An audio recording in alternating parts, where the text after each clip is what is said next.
Big boss Malayalam season 6ൻ്റെ നാളത്തെ promo വന്നിട്ടുണ്ട്. നാളത്തെ പ്രൊമോയിൽ കാണിക്കുന്നത് 3 ഫാമിലിയാണ് ഹൗസിനുള്ളിലേക്ക് വരുന്നത്. ആദ്യം കാണിക്കുന്നത് അഭിഷേകിൻ്റെ സിസ്റ്റർ ഹൗസിനുള്ളിലേക്ക് വരുന്നതാണ്. അഭിഷേക് ചിരിച്ചുകൊണ്ട് ഇങ്ങനെ ഇറങ്ങി വരുന്നുണ്ട്. അഭിഷേകിൻ്റെ സിസ്റ്റർ ഫ്രണ്ട് ഡോറിൽ കൂടാണ് വരുന്നത്. അതിനുശേഷം നോറയുടെ ഉമ്മ വരുന്നതായിട്ട് കാണിക്കുന്നുണ്ട്. നോറയുടെ ഉമ്മ വന്നിട്ട് ഭയങ്കര ഇമോഷണലി ഭയങ്കര കരഞ്ഞുകൊണ്ട് രണ്ടുകൂടെ കെട്ടിപ്പിടിക്കുന്നതൊക്കെ നമുക്ക് ഈ പ്രൊമോയിൽ കാണാൻ സാധിക്കുന്നുണ്ട്.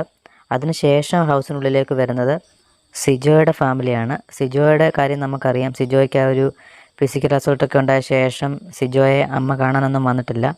സിജോയുടെ അമ്മ ഹൗസിനുള്ളിലേക്ക് വരുന്നു. ഭയങ്കര എൻ്റെ മോനെ എന്ന് പറഞ്ഞ് കെട്ടിപ്പിടിക്കുന്നുണ്ട്. എൻ്റെ അമ്മയെന്ന് പറഞ്ഞ് സിജോയും കെട്ടിപ്പിടിക്കുന്നുണ്ട്. കാരണം എനിക്കൊരു കുഴപ്പമില്ല എന്ന രീതിയിലാണ് സിജോ കെട്ടിപ്പിടിക്കുന്നത്. കാരണം ആ ഒരു സിജോയ്ക്ക് കുറച്ച് ഹോസ്പിറ്റലൈസ്ഡൊക്കെ ആയിരുന്നല്ലോ. ആ സമയത്തൊന്നും അമ്മ കാണാനൊന്നും വന്നിട്ടില്ല. അപ്പം ബിഗ് ബോസ് തന്നെ കെയർ ചെയ്തതൊക്കെ ആ സമയത്ത് ഉള്ള കാണാൻ വരാത്തതിൻ്റെയൊക്കെ സ്നേഹപ്രകടനമൊക്കെയാണ് ഈ ഒരു കാണാൻ സാധിക്കുന്നത്. അപ്പം നാളെ മൊത്തത്തിൽ 3 ഫാമിലി മെമ്പേഴ്സാണ് ഹൗസിനുള്ളിലേക്ക് കയറുന്നത്. നാളെ എന്തായാലും കുറച്ച് ഇമോഷണലി കുറച്ച് ലൈവിൽ നമുക്ക് കാണാനായിട്ട് സാധിക്കും. ഇമോഷണലി കുറച്ച് കാര്യങ്ങളൊക്കെ അവരുടെ ആ ഒരു സ്നേഹപ്രകടനമൊക്കെ നമുക്ക് കാണാൻ സാധിക്കും. എന്തായാലും നാളത്തെ എല്ലാ ലൈവ് അപ്ഡേറ്റും നമ്മൾ ചെയ്യുന്നതായിരിക്കും. കൂടുതൽ അപ്ഡേറ്റായി മറക്കാതെ നമ്മുടെ ചാനൽ സബ്സ്ക്രൈബ് ചെയ്യുക. താങ്ക്